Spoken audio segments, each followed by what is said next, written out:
포도나무와 가지라는 제목으로 오늘 본문의 비유 말씀 속에 담긴 의미를 같이 상고하면서 주님께서 오늘날 우리들에게 원하시는 것이 무엇인지에 대한 해답을 얻고자 합니다.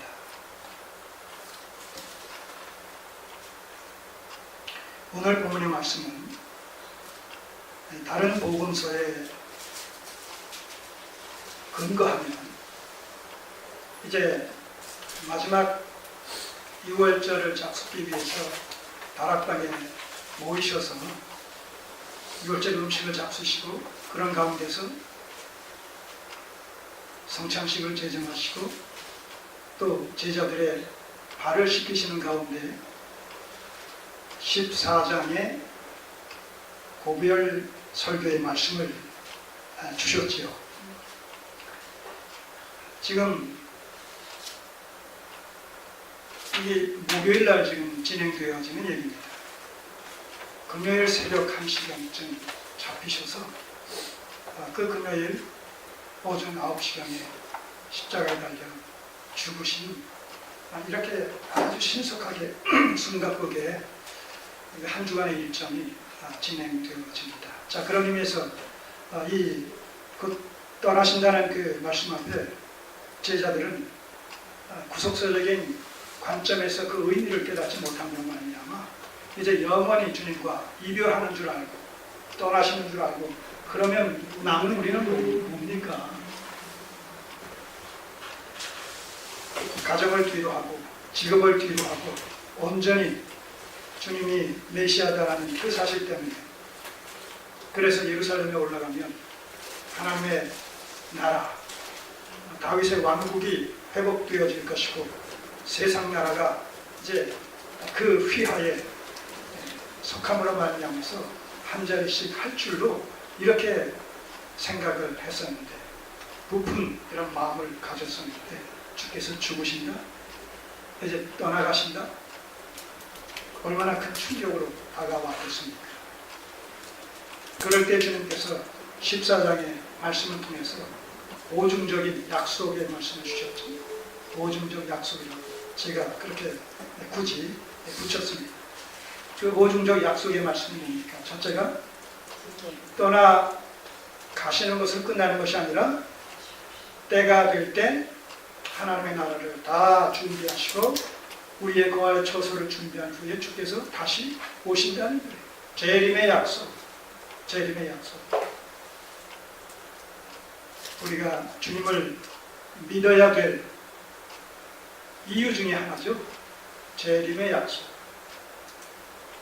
주께서 재림하신다는 사실은 하나님께서 예수 그리스도를 통해서 계획하셨던 모든 구속의 경륜이 사실은 궁극적이고 최종적이며 최후적으로 완성된다는 의미를 담고 있습니다. 주께서 다시 오심으로 말미암아 어떻게 돼요? 하나님의 나라가 하늘에서 이루어진 것 같이 이 땅에 이루어지게 되기 때문에 하나님의 구속 경륜의 최종 완성이 된다면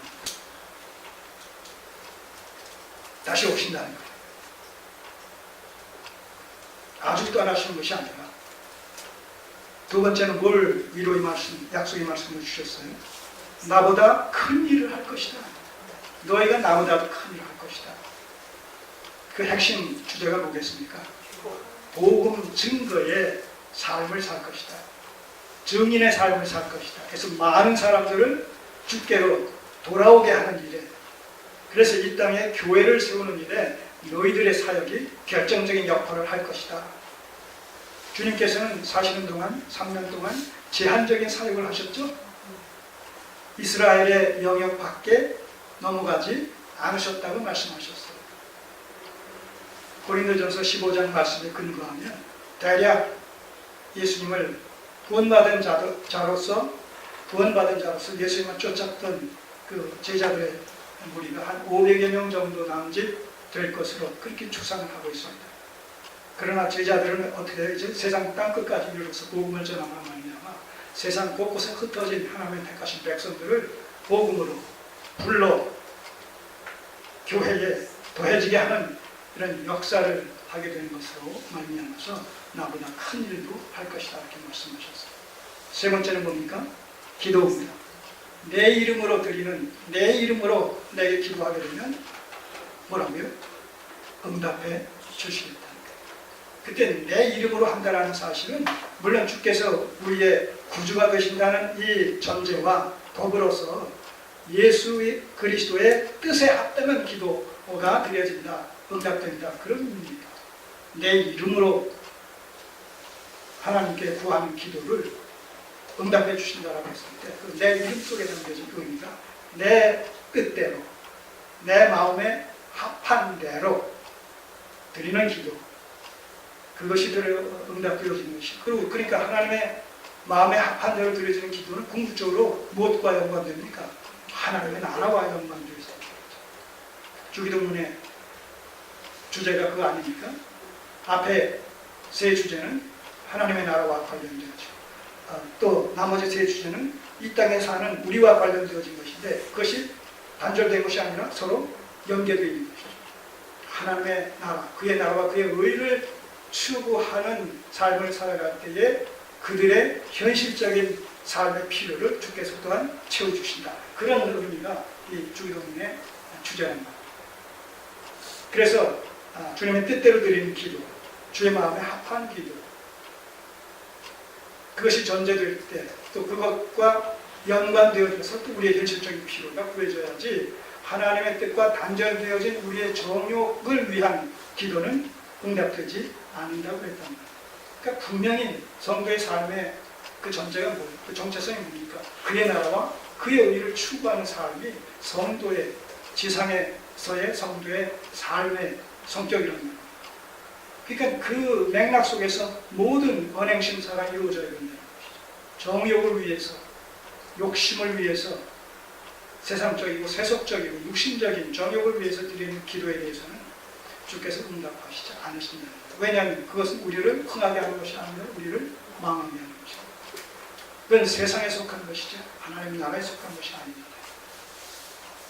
오히려 그의 나라와 그의 의를 추구할 때 우리의 현실적인 필요를 주께서 채우신다고 약속하셨을 뿐만 아니라 오늘 우리가 여기까지 지금 이 순간까지 호흡하며 살며 기도하며 의식주의 문제에 공포감이 없이 살아올 수 있었던 그 이유가 뭡니까? 바로 그 부분, 그 말씀의 성취의 결과란 말입니다. 그의 나라와 그의 의를 추구하는 자의 삶의 현실적인 필요를 채워주셨기 때문에 오늘 우리가 살고 있는 거예요. 물론 일반 은총으로 말미암아 믿지 않는 자들까지도 하나님께서 저들의 현실적인 삶을 또 책임져 주고 계시지만 특별히 그리스도인과 연관해서는 철저히 그 말씀의 성취로서 오늘 우리가 이렇게 삶을 기도하고 호흡하고 있다는 것입니다. 그러니까 지금까지도 그랬으니까 앞으로도 뭐예요? 염려하지 말아요. 세상이 아무리 어려워지고 경제적으로 궁핍해진다고 칠지라도 하나님께서 하나님의 택하신 백성들을 굶겨 죽이시지 않으신다는 거예요. 굶겨 죽이시게 되면 무슨 일이 일어납니까? 우리를 도우고 삼아 하나님의 뜻을 이루어 가시는 일인데 우리가 굶어 죽게 된다면 하나님의 뜻도 거기서 끝나게 되는 거 아니겠습니까? 그러니까 출애굽 사건을 우리가 교훈받을 수 있는 것이 그거예요. 광야 여정의 삶 속에서 자활의 능력이 전혀 없는 가운데 하나님께서 먹이시고 입히시고 필요한 것을 채우시고 공급해 주셨다는 거예요. 왜요? 단순히 광야에서 그들의 생명을 보존케 하시기 위해서요? 아니에요. 보다 궁극적인 목적이 뭐예요?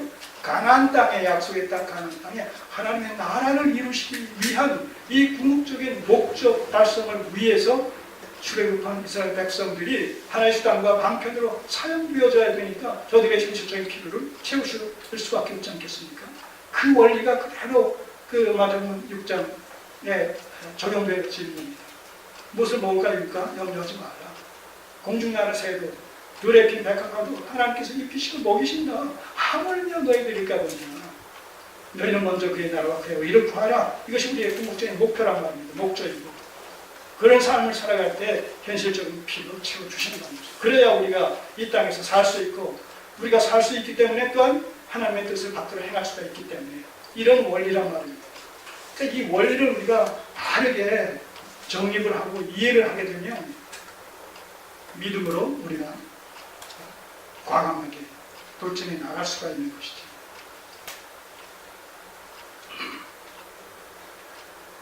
자, 그뿐만 아니라 또 기도 응답 외에 또 뭐가 있어요? 그 다음에 네 번째, 보혜사 성령을 보내주시겠다. 이건 엄청난 사건이죠. 보혜사 성령을 보내주시겠다. 영원토록 너희와 함께 하게 해주시겠다. 내가 너희에게 가르쳐 준 그 모든 말씀들을 생각나게 해주시겠다. 그 말의 의미는 이 보혜사 성령께서 오시면 그 성령의 사역이라는 것이, 성령의 역사라는 것이 독립적인 역사가 아니라 바로 예수 그리스도의 사역의 연장선상에서 그 사역을 계승한다라는 그런 의미에서의 성령의 사역이라는 거예요. 왜냐하면 성령은 곧 하나님의 영이시고 동시에 그리스도의 영이시기 때문에 성령께서는 독자적인 사역을 전개시켜 나가시지 않으셔요. 그리스도의 사역의 연장선상에서 그 그리스도의 지상 사역을 계승하신다는 그런 성격을 띠고 있단 말이에요. 그래서 계시록 2장, 3장 일곱 교회에게 주시는 부활하신 예수 그리스도의 다양한 그 말씀들을 우리가 보게 되면 항상 그 끝에는 뭐예요? 처음에 각 교회에게 주신 말씀의 당사자는 부활하신 예수 그리스도신데 끝에 가서는 뭐예요? 성령이 교회들에게 하시는 말씀을 들을지어다. 이런 말씀을 다 귀결된다. 그러니까 그리스도의 말씀이, 부활하신 그리스도의 말씀이 성령의 말씀이고, 부활하신 그리스도의 사역이 바로 성령의 사역과 일치된다. 동질성을 띠고 있다. 그런 의미가 성립이 된다.